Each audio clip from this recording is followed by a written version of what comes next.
Hello, everybody, and welcome to From the Mezzanine, the Broadway podcast for the Broadway fans. Here we talk about all things Broadway news, Broadway grosses, and let's be honest, all of the tea and gossip that happens week to week in the Broadway stratosphere. And I am so happy you are here with me, ringing in 2025. I'm like, I don't even know where to begin. In this episode, I'm excited because we're going to be chatting about what we're looking forward to in 2025, some of the show closings as well as some of the show openings, what are most anticipated musicals and plays and actors to grace the Broadway stages, who they are in this episode. So I'm really excited to cover that. And additionally, we have some review Roundup for All In, a comedy about love, something that we have really been tracking over here on From the Mezzanine. And I'm just gonna say right out, point blank, I was really not expecting these reviews to be the way that they were for All In. So we've got a lot in store for this episode. To catch all up a little bit on what is going on over in my neck of the woods is I have really taken a step back for the past 2 weeks, which you probably might have noticed, I don't know, but I went home to Texas and I've just been enjoying family time, lots of singing, lots of dancing. My little cousin Micah is obsessed with musicals. I cannot wait to bring him out to New York one day because he loves Moulin Rouge. He calls it Rouge Chickens. And he loves Aladdin, he loves The Lion King, he loves Beetlejuice, and he loves Wicked. So whenever I went home to Texas, those songs were on repeat and have just, it's so fun to watch a young theater kid grow up. And I love seeing how excited and how much he loves all these shows. And I exposed him to The Outsiders while I was home. I was like, sit down with me. We're going to watch their Today Show performances. And he was so like, kids, they're obsessed with like who the bad guy is, who the good guy is. He couldn't figure out if the outsiders were the good guys or the bad guys. I was like, they're good. And then like, they say play mean as a fighter. So then he'd be like, they're mean? And I'm like, no, they're not mean, but like they have to be tough. And he was like, okay. So he's just trying to process all of that, which was fun to just show him that. And he really like obsesses over shows. And so I show him these shows with the hope that he will love them and be playing the songs and everything. And anyways, it was really cute. We were just hanging out in his room watching YouTube videos of musicals. And, as you do whenever you're home. And I put on my Broadway vlog for him and he was like so confused. He was like, what? You do this? And it was just really cute. And so anyways, he's a Broadway bestie now. So that was my little trip home. It was great. I was there for Christmas and New Year's, but I'll tell you where I wish I was for New Year's was Patti LuPone's New Year's party. Did everybody see that? Did everybody witness what was happening? I posted on TikTok and I stand by it that forget the Tonys. I'll never forget you, Tonys. I love you, Tonys. I'll never forget you, but forget the Tonys. I want to go to Patti LuPone's New Year's Eve party. Please, can I go? Just kidding. I think I would be so like horrified of the majesty of Patti LuPone. Like I think I might be like equally terrified and like bowing down to her, you know what I mean? Like people used to do, like the peasants truly used to do to the queen. I feel like I'm the peasant, Patty's the queen, and I would just be like kissing her shoes. But we got to talk about it. And I have some inside scoop from what was going on at that party. But Nicole Scherzinger was there. Cole Escala was there. They kept saying, I was watching Anderson Cooper and Andy Cohen's like New Year's Eve show that they do on CNN. And Anderson kept saying like, I can't wait to leave here so that we can go crash Patti LuPone's New Year's Eve party. So that was the first I heard of it. And then I see who's there and I'm like, oh, that's crazy. But the Outsider Boys were there.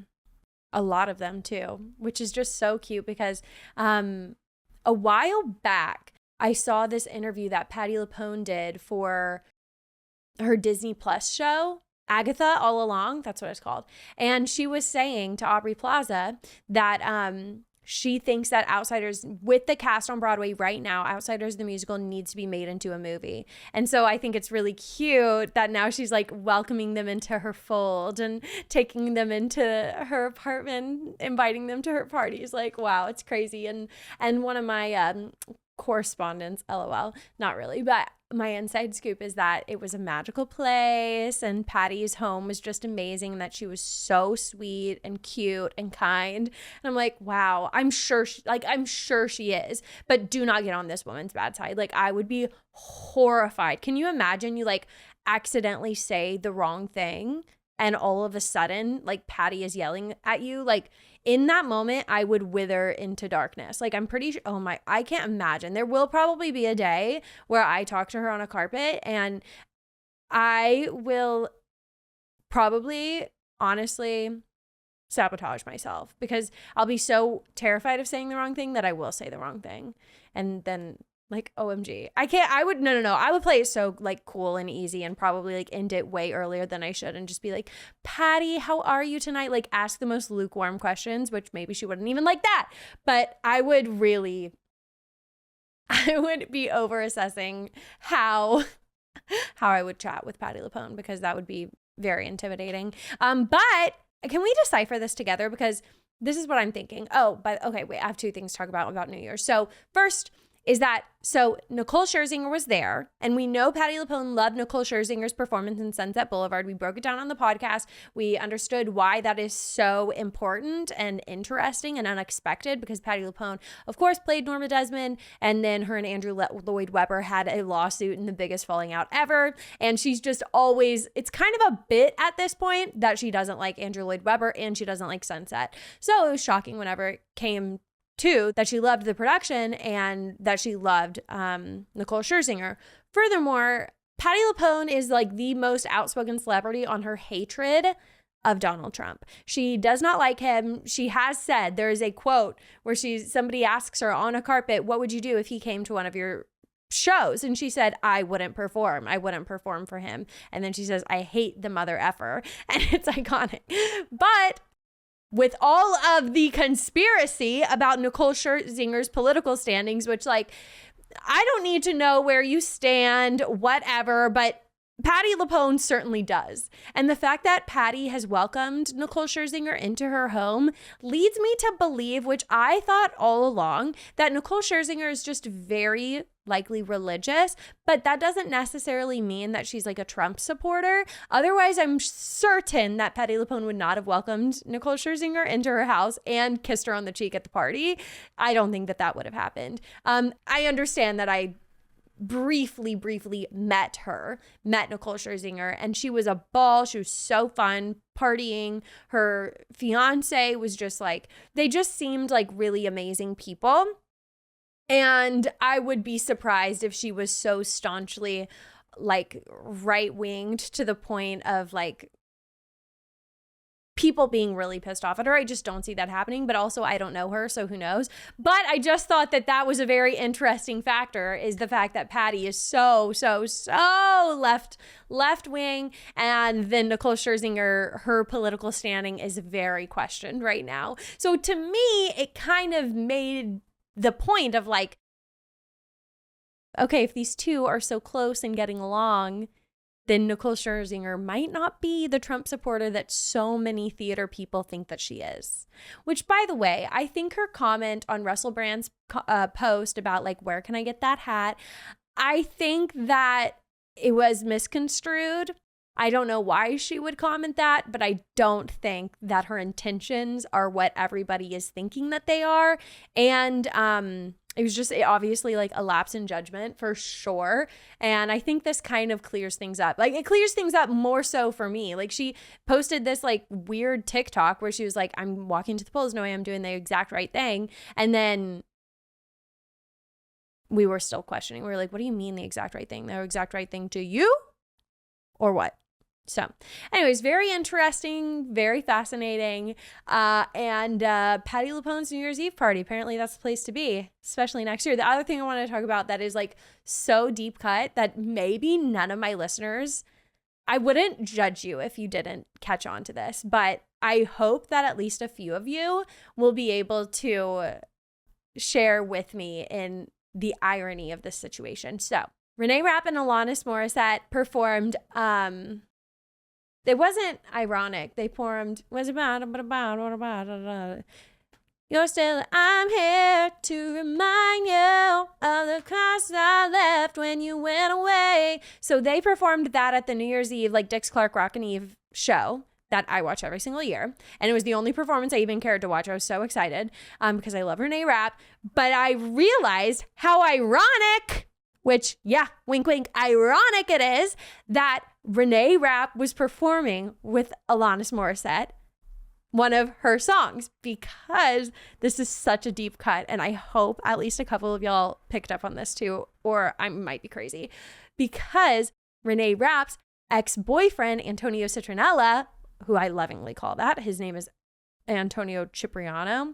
He and Reneé Rap were dating while Reneé was in Mean Girls on Broadway and he was in Jagged Little Pill. Since obviously Reneé has skyrocketed to fame and she has written multiple songs about him, about their poor relationship, like he was the love of her life and then he broke her heart and apparently his family was super overbearing. Like we know too much about him and his family. And I still like Antonio Cipriano. I watch his stuff. And if he came to Broadway, I would certainly go and see him perform. I think he's a remarkable performer. So this is no shade to him. This is just, there's two sides to every story. And this is Reneé Rap's story that he was not so great. But he was in Jagged Little Pill. So the fact that he was in Alanis Morissette's musical and now Reneé Rap, it just feels like a punch in the face from Reneé being like, look what I'm doing. Because apparently like his family, Antonio's would like hold Reneé back and they didn't want her to excel over Antonio. That is all hearsay. And I heard it said from Reneé Rap. So who's to say if this is the truth? Who knows? Breakups are so messy. But I was like, this is tea that Reneé is performing with Alanis. A song from Jagged Little Pill. Tea. That is tea. And I love it. I live for that tea. There's always these things that I'm like, is this too niche? But I don't think it is. And if you picked up on it, comment down below. If you're watching on YouTube, let me know, DM me.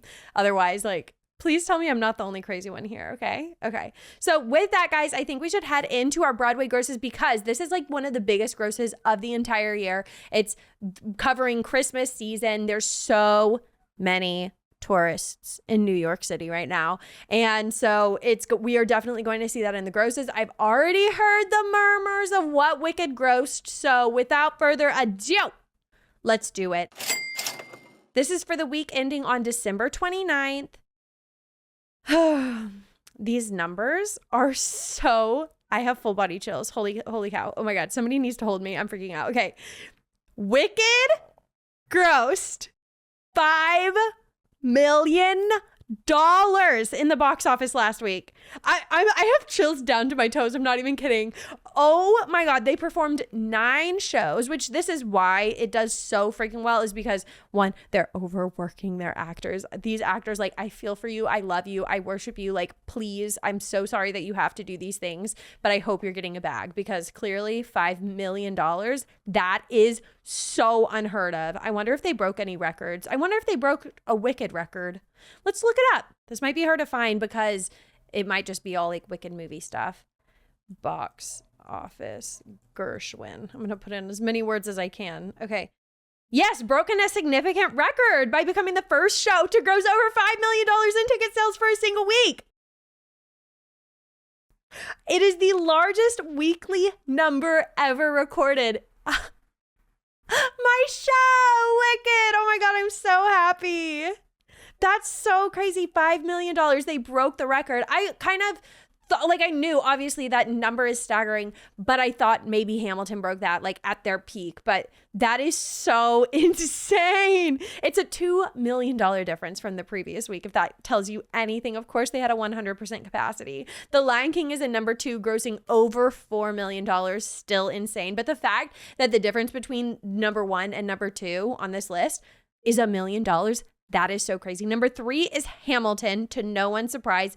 4 is Aladdin. Like, that just goes to show you how touristy this past week was. And, you know, to be honest, like, I know Wicked is touristy, but it makes me so happy because it was an original musical whenever it came to be.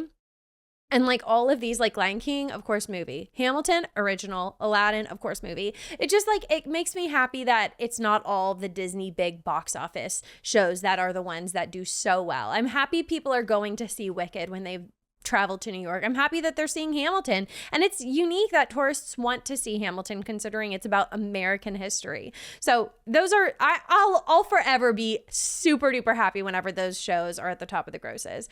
5, now this one truly shocks me. It is The Great Gatsby. A moment for applause. That is so insane. Number 5 for this big weekend grosses is The Great Gatsby at $2.6 million. That, without a doubt, solidifies that this show is not going anywhere. And I will not be surprised if it recoups soon. I wonder how much it costs to mount on Broadway. If I could guess, because it does have a pretty big set, I would probably say like $22 million, which is a little higher than the average price of mounting a show on Broadway, but it also has a huge cast. So I would guess 22 million, and I bet that they'll recoup soon because that's insane. I wouldn't have ever thought Gatsby would do this well.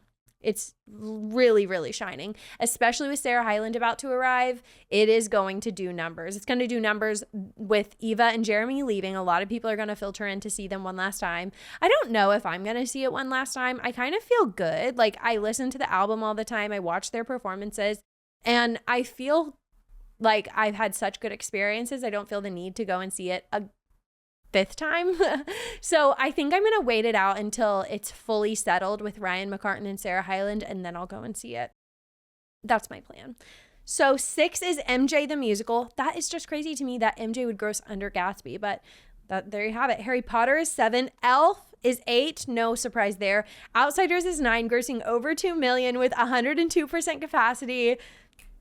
Snaps to the Outsiders. Y'all are killing it. And shout out to all of the understudies for going on. And we need to talk about, I don't think we've talked about it. It's been 2 weeks since I recorded an episode. So please forgive me if I'm repeating myself any time here. But I don't think we've talked about the fact that contracts are about to be up at the Outsiders. So let's have like a little mini chat about who we think is going to leave and who we think is going to stay. So we already found out that RJ Hinton, is that his name? Hinton? No, am I thinking S.E. Hinton? What's his last name? Y'all know RJ. He plays Chet, and he's a Soch. But he also understudies for Bob and Paul now. So he has already announced that he is going. I'm assuming he's going over to Boop the Musical because I think he was in their off-Broadway tryout. And I don't blame him for leaving, but I also don't know if this is a great career move because Outsiders is just so successful. And I don't want to say it, but I don't think Boop will be quite as successful, unfortunately. I hate to say that, but I just don't see it. Outsiders on a smaller scale is doing what Hamilton did. It is the most successful show of this past season, no doubt about it. And to take your chances and leave it, but he could always come back. So, you know, it's fine. It's fine. He's the only one that we know is leaving for sure. And I think he announced it earlier because it's likely we'll get the rest of the Boop casting soon. Let's talk about the leads. Brent Comer, Jason Schmidt. Jason Schmidt is probably the one most likely to leave. And that would be due to his singing career taking off. And he's been doing a lot of concerts. He's been absent from some performances because of this. And not a lot, but his absence from the Outsiders is truly felt. He is so beloved and so talented and so good and so perfect. So if he does leave, that would kill a lot of us. I'm not going to lie, me included. There have been like hush rumors that he is leaving and that Dan Barry might be stepping into the role full time of Soda Pop. And if that happens, I would literally just be like, okay, that's fine. But I don't think that Jason's going to leave. I really don't. I think it would be way too soon. I think a lot of these people in the cast are seeing so much success and it looks like they're having so much fun. And this is giving them opportunities that they've never had before. And I think it's most advantageous to stay where the success is, especially in a market as volatile as Broadway. I think that they need to stay because if they leave, there's no guarantee that it's going to be as successful. And there are certain shows like Moulin Rouge, for example, where the leads leave and then they come right back better than ever. But there are also shows like Hamilton where they leave and they never come back. So I don't want anybody to leave before they should. Brent Comer, I don't think that he's going to leave. I think if he left or Joshua Boone left, then I would be seeing Outsiders every day. Like, I think they would be some of the biggest losses for this cast. So I could see Joshua Boone leaving because he said before he joined Outsiders that he did not want to get back into musicals. He wanted to move into like TV and film. So I think Joshua Boone, I hate saying this. I feel like he might be the first one of the lead cast to go.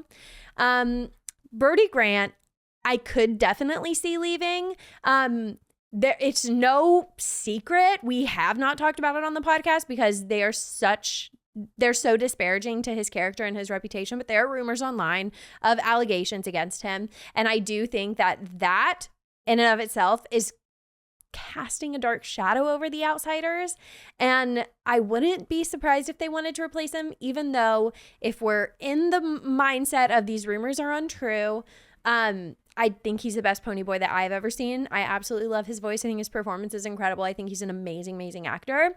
So for those of us that are so deep within like theater talk and the commentary that happens every day, I think it makes us a little sick watching The Outsiders without knowing the truth. But 99.9% of the people who are walking in to the theater every single day, they're unaware of that. So I think for some of us, it's obviously like tricky to still like look at the show that we love when we know that, or we've heard these rumors, but most people haven't. And so whatever.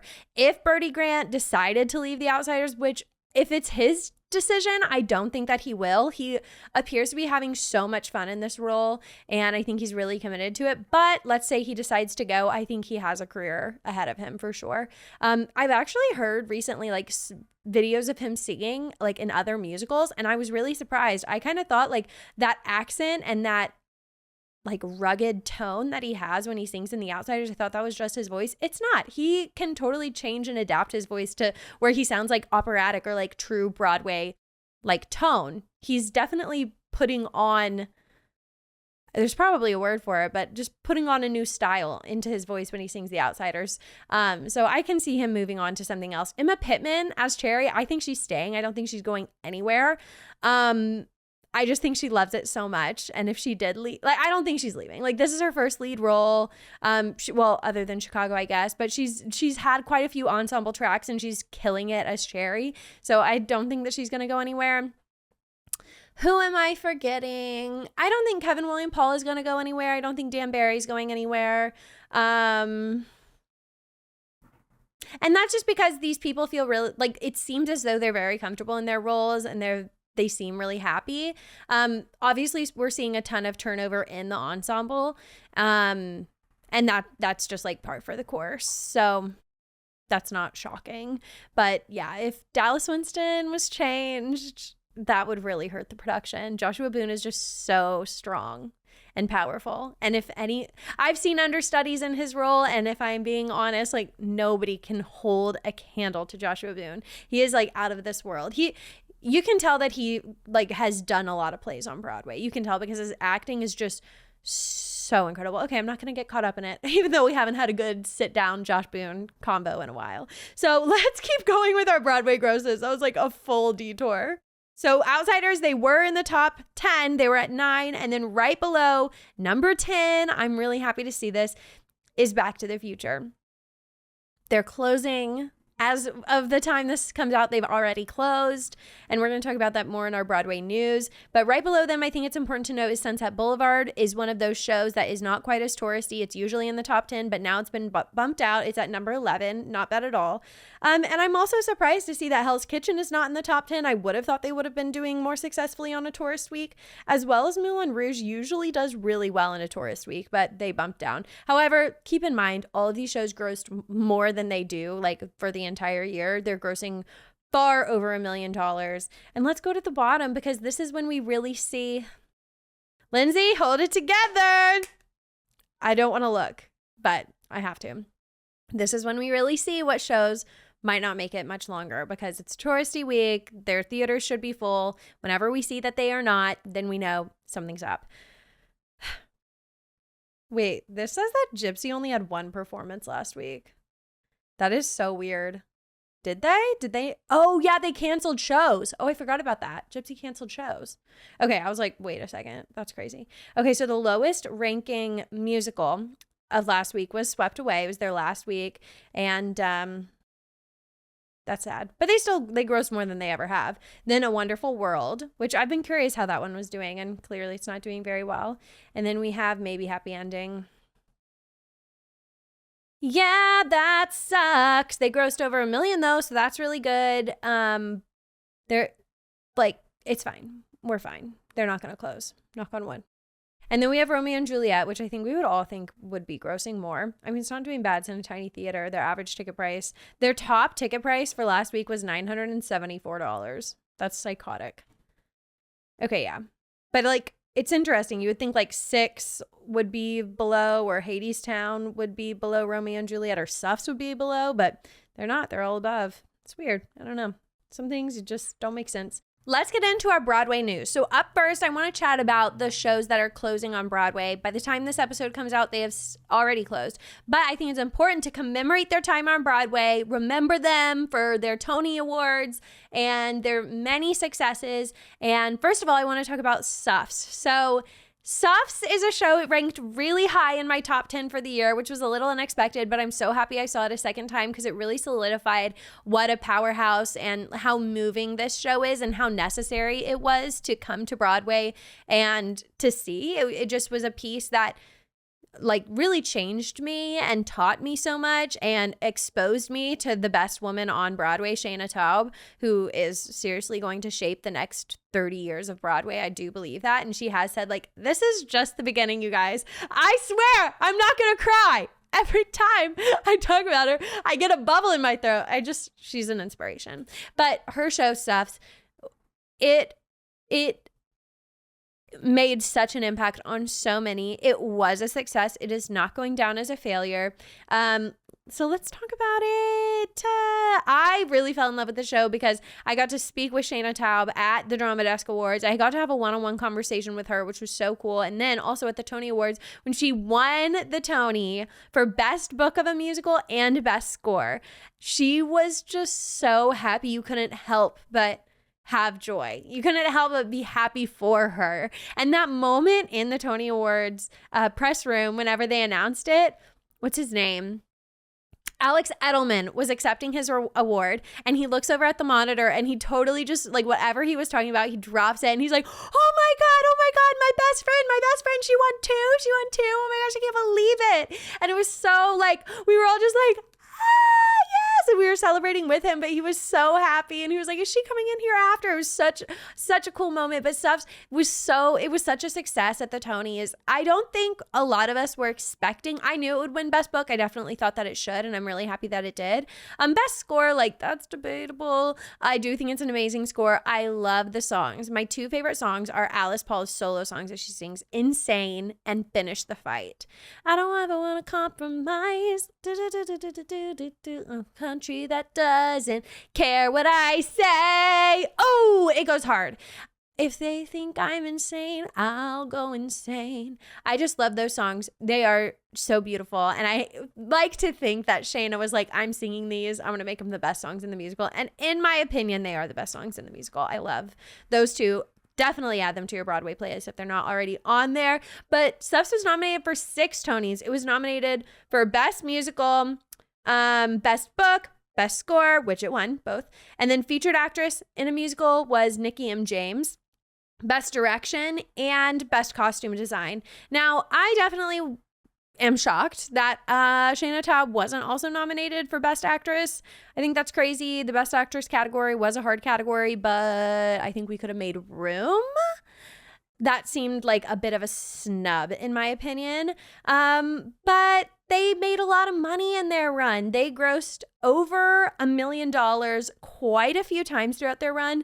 And I thought it was funny. I looked at this graph that just scoped out ever, like each week and how much they grossed. And like right after the election, it just hit a high that it carried throughout the rest of its run of over $1 million week to week. And I think that was because that was a really hard time for a lot of us women, especially in light of the election, and we just needed somewhere to turn. And I am sure that those performances were so awesome and just like full of power and energy and anger. So I think that just is a true indication that this production, it did what it came to do, and I'm really proud of it. And shows closing, while I would have liked to see this run for at least 6 months more, I think it's okay. It did not recoup its investment. It said that it capitalized at $19 million, which is a lot, especially because their set was not good. That's like my biggest criticism of this show, is that the set was like, it just looked really cheaply made, in my opinion. So yeah, $19 million. Apparently they haven't recouped their investment, but it is said that it's headed on tour. It's opening on tour in Seattle. I'm going to tell everybody. I hope it passes through Texas so I can tell my family to go and see it. It's so good. I wonder who's going to be cast in it, because I truly, honestly could not imagine a world in which Shayna Taub is not Alice Paul, but I'm certain she will not go tour. She has other stuff that she wants to pursue. So I'm sure she's not going to go on tour, even though she totally makes the show for me. Yeah, so at the time of its closing, it will have performed 24 previews and 301 regular performances. And I beg the question. Now we get to chat about why didn't it stick? And my first instinct is that it is an all-female cast. And I'm not going to be blind to the fact that having a gorgeous tenor in your show really helps it out. Their voices are beautiful. That cannot be denied. I certainly have spent, 7,000 hours of my life listening to songs by Aaron Tveit and Jeremy Jordan. So I'm not blind to the fact that an all-female cast might not be what everybody is looking for. But for me, I'm like, why wouldn't you love it? It's so different. It's so unique. You have females playing males, and it's just so inclusive and diverse, and it's so incredible. But I think a lot of people might not see it that way. They're like, I need a little bit of testosterone on my stage, which I might be saying that from personal experience. I've heard people say that. So yeah, that's a reason why I think it didn't stick, as well as I didn't see a ton of marketing. Looking back, I didn't see like their name on a lot of billboards. I didn't, walking around New York City, you see taxi cabs with like the posters on the top of them, and I didn't see Suffs. I just feel like I did not see a lot of marketing for this show, but they had some amazing, you would think, really high paying producers. They had Hillary Clinton, they had Malala. I think Melissa McCarthy might have produced it, or she just was a big supporter of the show. They had a lot of support, and that did great things for them. I think their social media campaigns were really good. I enjoyed following their social media channels, so shout out to the team there. But I think that they didn't really pull out the big bucks in terms of like, they didn't perform at the Macy's Thanksgiving Day Parade. Which makes sense because they had already had their closing announcement. But that could have been great because they're headed on a national tour. I feel like they could have done more in terms of like visual marketing, and maybe that would have helped. But all in all, I think that they did a great job. This is definitely not, it is a flop, but it's not a failure. And I love this show so much, and I will continue listening to the soundtrack. So congratulations to the cast. Y'all are incredible. I love y'all so much. Y'all are so good. And I'm going to miss seeing this on Broadway. It was so anticipated. I was so excited to see it, and it did not disappoint. And it won 2 Tony Awards. So, and I'm just so happy for Shayna. Okay, we're not going to get into it. I'll cry. Okay, so next we have Back to the Future. Back to the Future, it played for about 18 months. It played more than 500 shows. They did more than $80 million in ticket sales, but they say that they have still not recouped. It was a $23 million production to mount on Broadway, which is on the higher end for sure of a Broadway show, but that makes sense because the cast is huge. Y'all remember when JJ said he had like 9 outfit changes?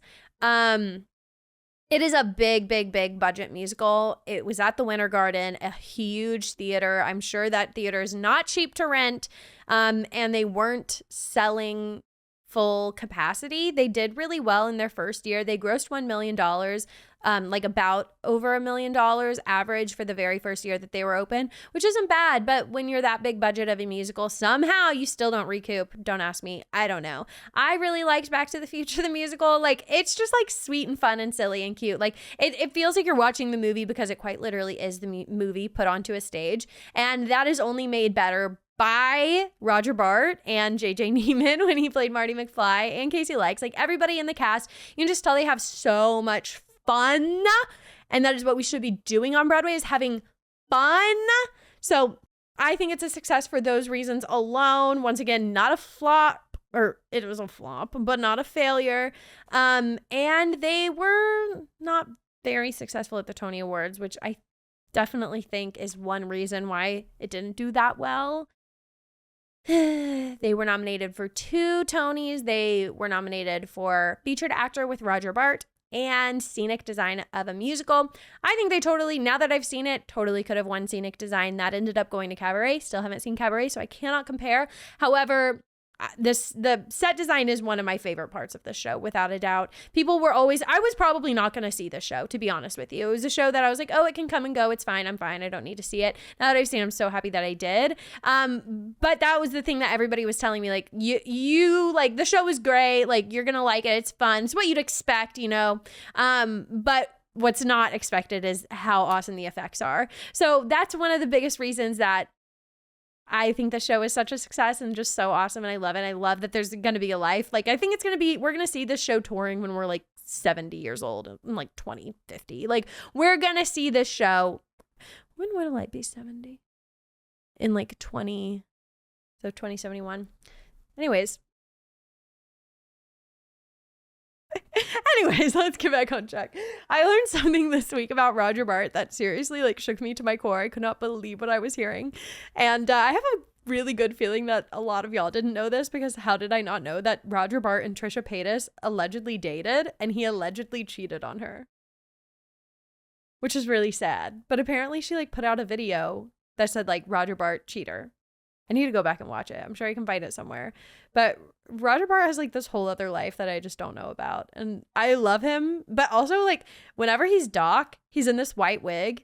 And then I see him out of the wig and he's unrecognizable. Anyways, Roger Bart, amazing actor. But did you cheat on Trisha Paytas? Because that's really crazy.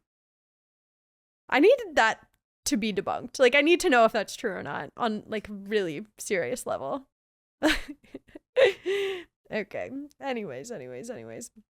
Another one that's closing this month. We're walking through the closings in January, you know, familiarizing ourselves with them so they don't close and we're like, wait, what the heck? I needed to see that one more time. Next up, we have Stereophonic. It is closing on January 12th. This has been a wildly successful play. Like, I can't even grasp it. It broke so many records, especially at the Tonys, being the most nominated play ever, with 13 nominations, and they ended up taking home 5 Tony wins. Amazing. They definitely set a new standard for success for plays on Broadway. Like, you can do this. Like, we care about plays too. We love plays. You can be wildly successful, and that's what they accomplished. Did I absolutely love this play?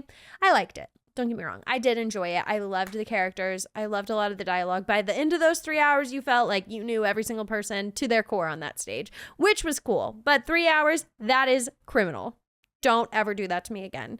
And, you know, you may have seen this TikTok Brynn and I did a while back, where she was like, you decline tickets to go see Broadway shows. And that is true. But that is because some of these things I cannot put myself through. Like, I liked Stereophonic, but I will never see a 3+ hour play ever again in my life. If the play has an intermission, it's too long. And that's really controversial. But I stand by it. I am a musical theater girly. I need breaks for songs. Desperately. Those are my thoughts on the matter. But yeah, the show, while it is a play, it did bring us some amazing songs. My favorite is definitely Bright Fast. I love that song, and Masquerade. That is one of the most iconic intros. I honestly could see these songs being in like a movie someday. They're so good. And you should definitely add those songs to your Broadway playlist. It is not publicized that they have recouped their investment. It's said that they mounted on Broadway, capitalized on Broadway, if you want to be specific about it, for about $4 million. And that's just alleged. I kind of think it probably was more than that because the set is really good. Didn't it win for set design of a play? So I think it probably capitalized for closer to like at least 6. O'Mary did 4.5. So if I were to throw a number out, I would probably guess $8 million. But it said that they haven't recouped. But a lot of people think that they have. So who's to say? Maybe we'll know once they close if they've recouped.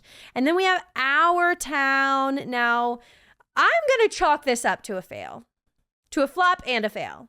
This show, it's the classic American play. It is starring Jim Parsons. It is starring Katie Holmes. It is starring Zoe Deutsch. Why does it suck?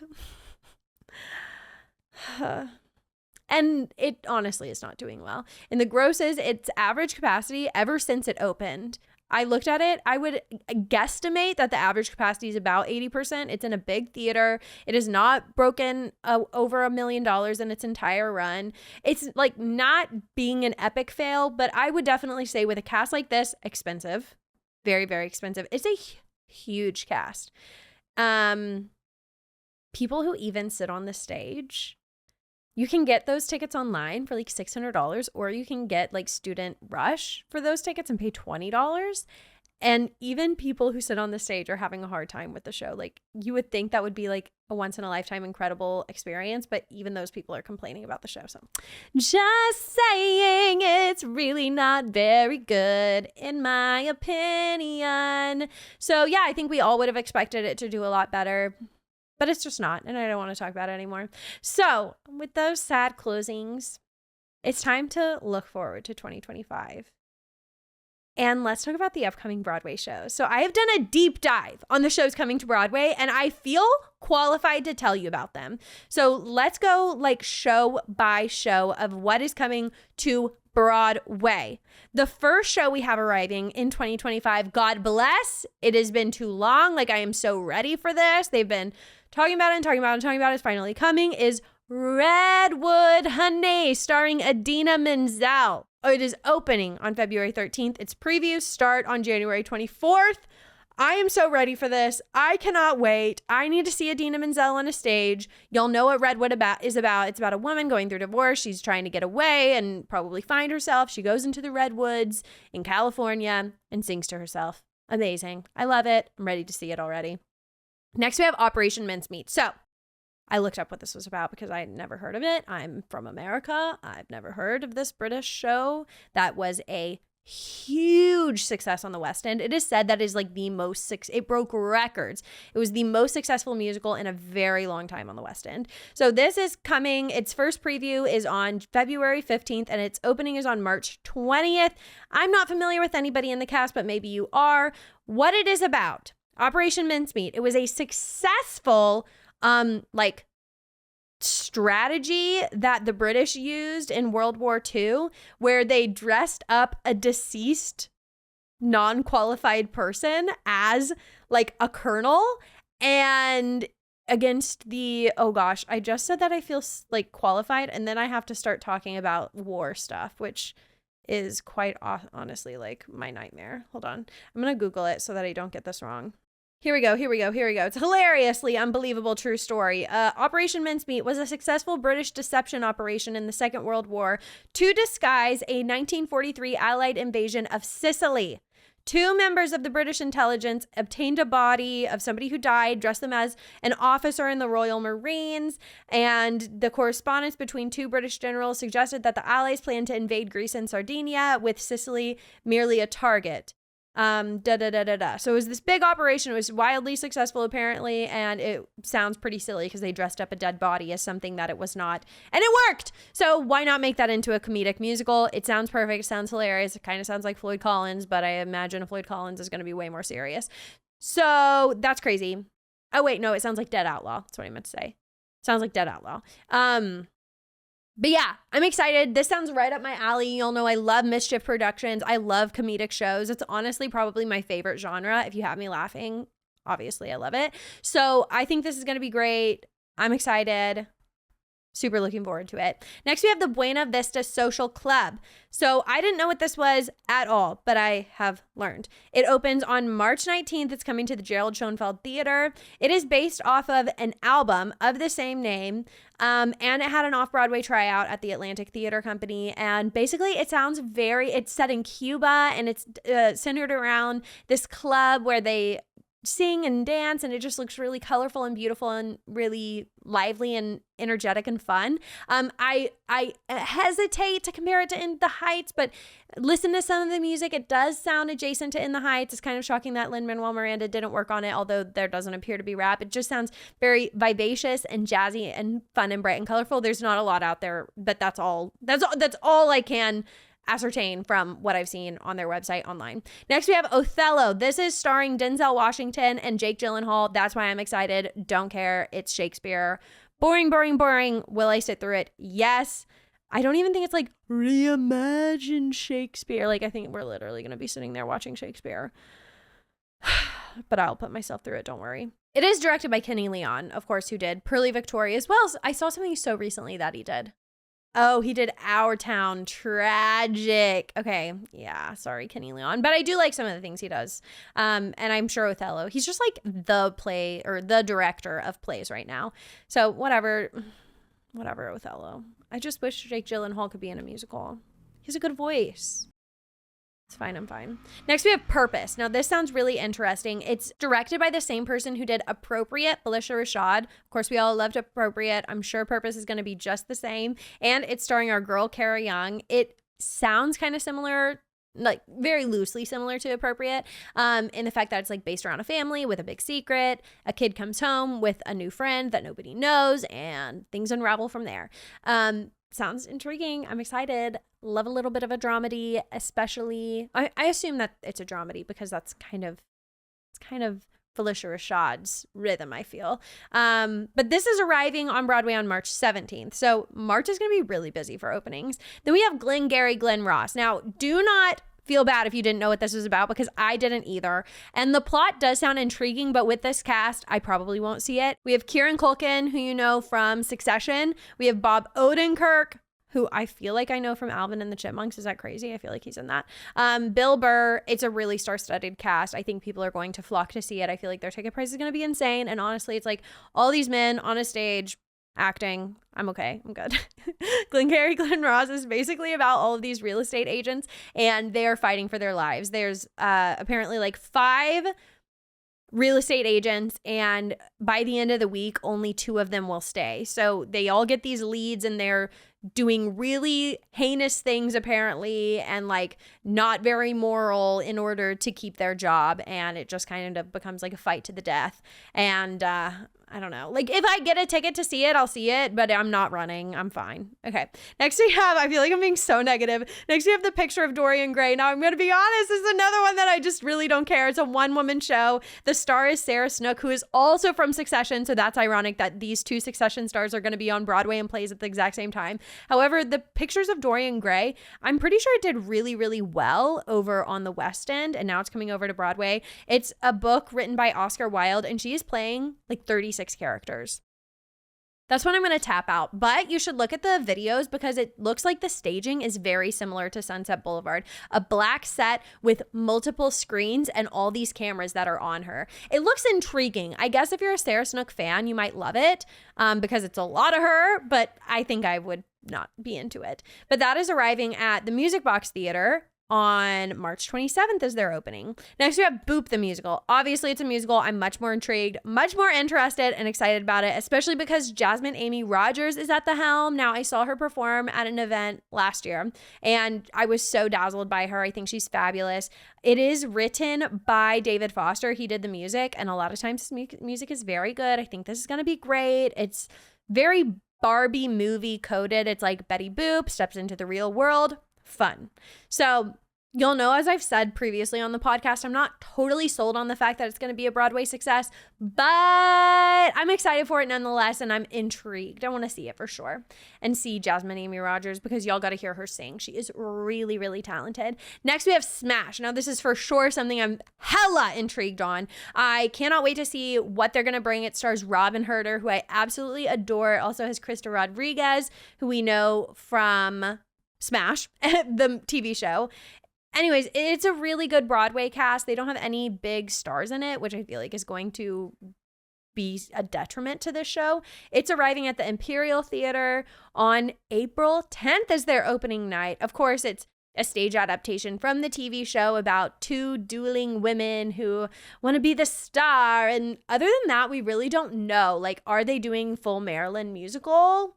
What's happening? We don't know. I'm sure it's going to be just like the first season. That's my assumption. Like, I feel like they're just going to have them like dueling to be the star, and by the end of it, we have our star. Maybe there will be a Smash too. Which, by the way, has we ever gotten like a follow-up, like a sequel musical? Like, what if we got Outsiders too? Why isn't that a thing? I guess because you'd obviously have to see the first one first, but I don't know. That's interesting. Next, we have Good Night and Good Luck. This is the show that's going over to the Winter Garden, the play at the Winter Garden. Freaking huge theater. It's getting this play, but it's okay because guess who's starring in it? It's George Clooney. And this is interesting because Good Night and Good Luck, it's about this TV journalist and communism, which I feel like George Clooney has been in so many movies about communism. It must be what he's obsessed with. So not in like he's a commie, but you know, you get the picture. He actually directed the movie that came out, Good Night and Good Luck, in 2005 and starred in it. So now he's just running with it over to Broadway. That's going to bring a lot of people in. He's going to bring a lot of people in. It's his Broadway debut. Huge, huge, huge. Will I see it? Likely not. I doubt I can get a ticket. And that's okay with me, to be honest with you. Then we have The Last 5 Years. This is definitely one of my most highly anticipated. Absolutely love this movie. It is, ever since, like before Wicked, it was like my favorite movie musical. Actually, before Tick, Tick, Boom, it was my favorite movie musical. But these songs, they hold up. We have Adrienne Warren, who you know from Tina. She won the Tony Award for Best Actress that year. And we have Nick Jonas, of course. This is not his Broadway debut. He's been on Broadway a number of times previously, also with the Jonas Brothers concerts.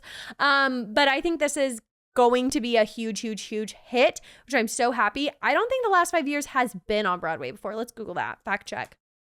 Okay, yeah, no, it has never been on Broadway. It was an off-Broadway production. That's what I thought, because like the movie was so indie.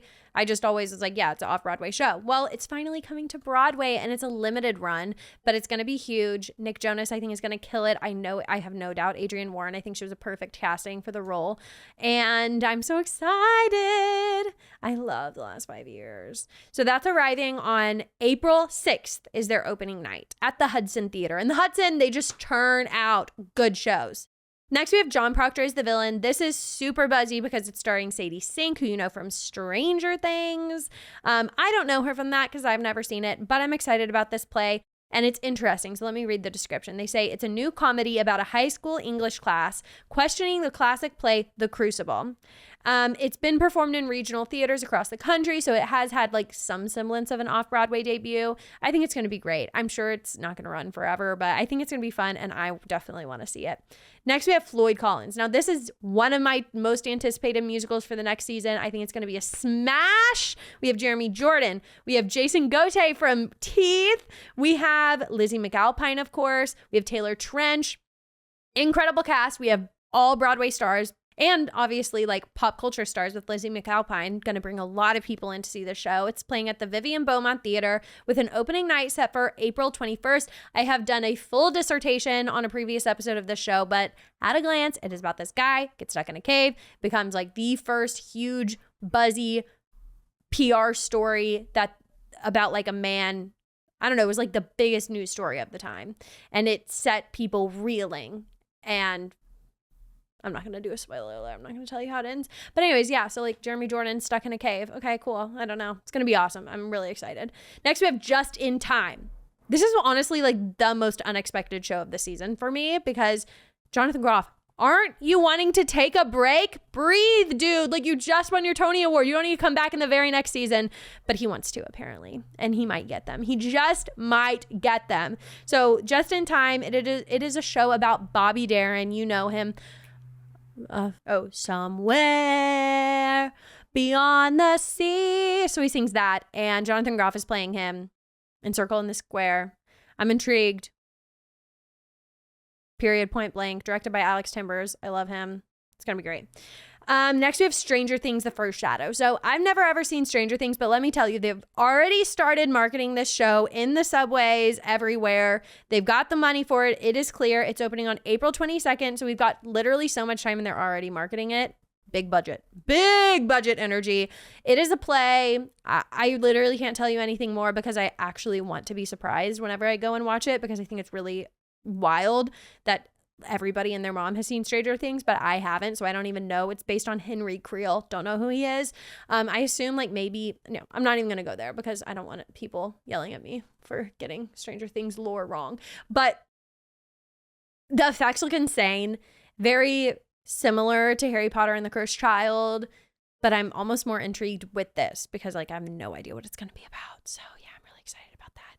Next, we have Real Women Have Curves. So I had to do a deep dive on this because I kept seeing things about it and I was like, what is this show? I don't like its name. It feels so like cliche and chuggy, and I don't like the name Real Women Have Curves. Yes, some women have curves. It doesn't make you a real woman to have curves. Kind of my opinion on it. I think it's a chuggy statement. I don't think it's the right name for a musical, but it is based off of a early 2000s movie starring America Ferrera, and the plot has nothing to do with Real Women Have Curves from what I can tell. It's about a young woman. She's 18. She's about to go off to college, and she has a domineering mother who wants her to stay put in LA, but she wants to go to New York, I think, to like pursue a dream, a passion of like fashion design, something like that. Anyways, sounds like a great plot. Call it Growing Up. I don't know. Don't call it Real Women Have Curves. I hate that name. Anyways, although all that being said, I listened to some of their songs, and some of the songs do sound pretty good. Some, not so much. i.e. the song Real Women Have Curves, I don't like. But there's a song called If I Were a Bird, I think, or If I Could Fly, something like that. It's on their website. Go listen to it. That one was really nice. I really like that song. I don't know that it's going to be a success. Not sure a lot of people were obsessed with this 2002 movie called Real Women Have Curves because I've never heard of it before. But it was America Ferrera's debut. Maybe she'll be in the musical. That would be awesome. We don't have casting for it yet. But that is arriving on April 27th. So will it make the cutoff for the Tonys? I bet it will. Yeah, I think so. Yeah, because like a ton of stuff comes in on April 27th. So next we have Pirates of Penzance. It's going to be at the Todd Hames Theater. This is starring Ramin Karimloo, who, oh my God, I know my girlies are really excited about that. Swoon. Also Jinx Monsoon, David Hyde Pierce. It's a really cool cast. I don't know much about Pirates of Penzance. Classic operetta. It's what it says, jazz-influenced adaptation, so it might be a little different than what you're used to. I think it's going to be a hit. Then we have Dead Outlaw, which I know is going to be a hit. I don't know if it's going to be like financially really successful, but I do think it's going to be an amazing musical, and it's honestly one of my most anticipated, which we talked about it all like 2 weeks ago, so I'm not going to get into what it's about. But that is what we have coming in 2025. I'm out of breath. We also have Queen of Versailles, but that's not going to be in this Tony season. It's going to be in the next Tony season, of course, starring our queen, Kristen Chenoweth. But I'm going to tell you what I'm most excited for. So my most anticipated musical. Now this is hard. It's between Redwood's Last 5 Years, Floyd Collins, and Just in Time. But I think honestly, okay, we're going to have a little sit down, talk to face to face. Okay. Redwoods I'm only excited for because of Idina Menzel. I don't think that I am the demographic for this musical, but I'm so excited to see Idina on stage.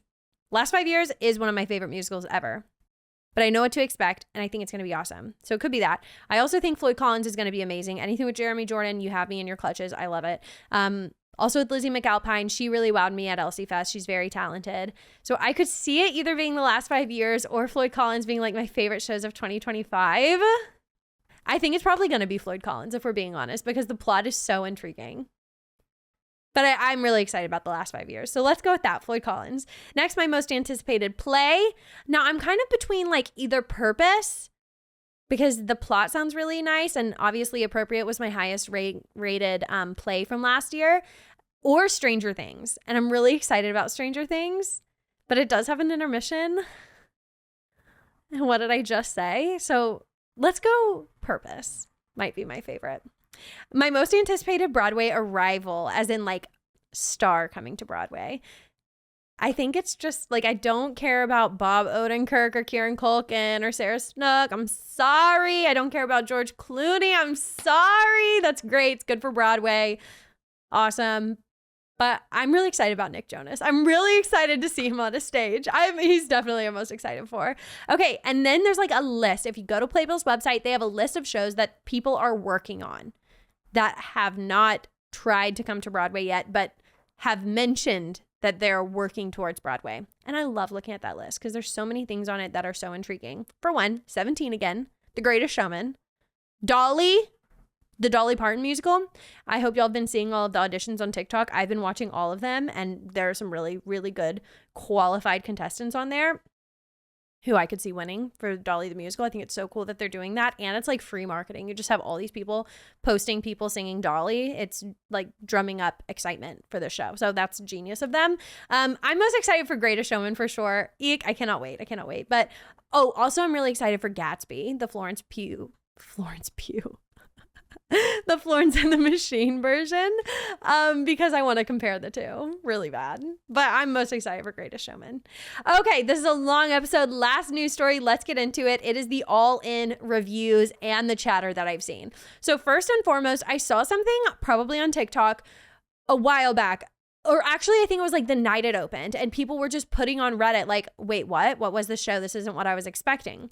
And it said that, honestly, I'm shocked by it because I was really excited about All In. I loved their marketing. I loved and was intrigued by the fact that they had so many people coming in and out of the cast. Awesome. Apparently, the 4 cast members sit in these armchairs, and whoever is leading the show, right now it's John Mulaney, soon it'll be Lin-Manuel Miranda, they do an off-book monologue at the beginning, and then they sit down, and for the rest of the 90 minutes, they're all seated in armchairs reading from scripts that are in their hands. The articles from The New Yorker that are written by Simon Rich, is that his name? Yeah. So it's very drawn back. And I thought one of these reviews explained it really well. He was like, it feels like you're in an F1 race where all of the cars can only go at 25 miles per hour. It's like you have these geniuses of the stage in this show, and they are just not given the material or the ability to reach their potential. You're looking at Renee Elise Goldsberry and Fred Armisen, and you're like, give it to me. Like, show me what you got. And they are restricted by sitting in their seat and reading from a script. But also, this carries on into the review. So that chatter on Reddit, a lot of people being like, wait, I bought my ticket. Should I sell it? People are really disappointed with this show. A lot of that negativity, it carries into the critical reviews that we got upon opening night. So we had like 2 good reviews. Majority of them were mid, and then a couple were just flat out bad. I think their percentage on Broadway World Review Roundup was like 59%. Not good.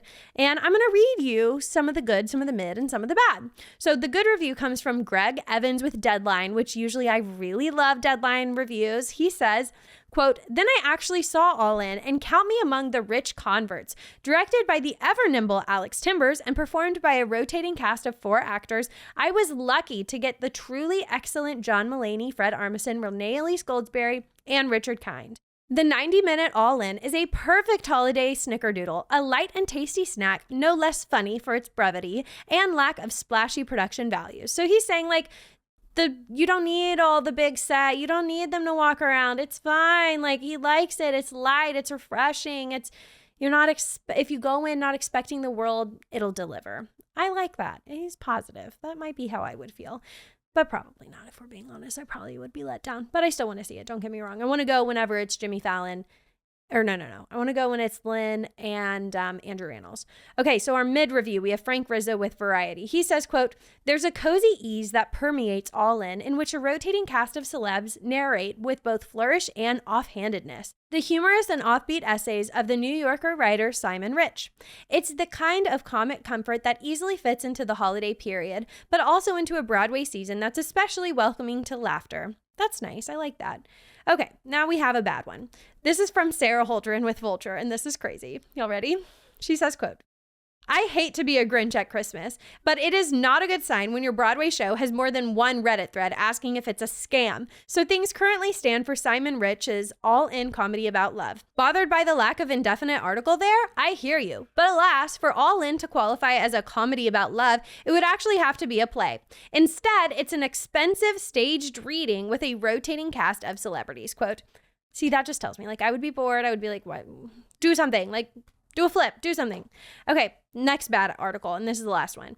From Johnny Olinsky with the New York Post, which these two, I love looking at Vulture and I love looking at New York Post. They're both really honest. So Johnny Olinsky says, quote, well, at the Broadway show All In Comedy About Love, the audience does the very same with their hard-earned money and loses big time. Ticket buyers are being charged as much as $800 a pop some weeks for what is little more than a sedate staged reading of New Yorker cartoon captions uttered by celebrities, quote. Yeah, people are mad. People are not happy with it. I feel as though like seeing Lin-Manuel Miranda and Andrew Rannells interact on a stage is enough for me. If I'm able to get a lottery ticket or I'm able to rush it, pay $40, I'm there. That's fine. Will I be spending $100? Absolutely not. I will not be spending more than $40 on the show. Point blank, I'll support it. I like these people. I want to see them on a stage. I would also go see Jimmy Fallon. I just thought, I'm happy that these reviews are bad for personal reasons, because I thought that I would be dying if I didn't see this show multiple times for multiple of the actors. Like, I would have loved to see Chloe Fineman. I would have loved to see John Mulaney. I would have loved to see Fred Armisen. Obviously, I love Renee Elise Goldsberry. Now, I'm being a little more selective. I'm gonna miss Renee Elise Goldsberry. I've already seen her perform before. I adore her. She's my queen, but I can miss it. I don't feel as though I can possibly miss Andrew Rannells and Lin-Manuel Miranda on a stage together. So if that means I have to pay $40 to sit through staged readings, that's what I'm going to do. I've sat through staged readings before and I've enjoyed it. So I think it's just very clearly not what people would expect when they're paying $600. I can't even imagine ever spending that much money on a Broadway ticket, but people do. And yeah, it's their hard-earned money and they choose to use it how you'd like. It's placing a bet on a show almost whenever you buy a ticket to a show before it has the reviews out. You don't know what you're going to get. You don't know if you're going to enjoy it. So, yeah, sorry. Of course, it was sold out, and now all these people have these tickets to a show that maybe they don't really want to go to, but that's the bet you placed. So sorry. Hope you enjoy it. Just remain positive and don't go in expecting the world, and maybe you'll enjoy it.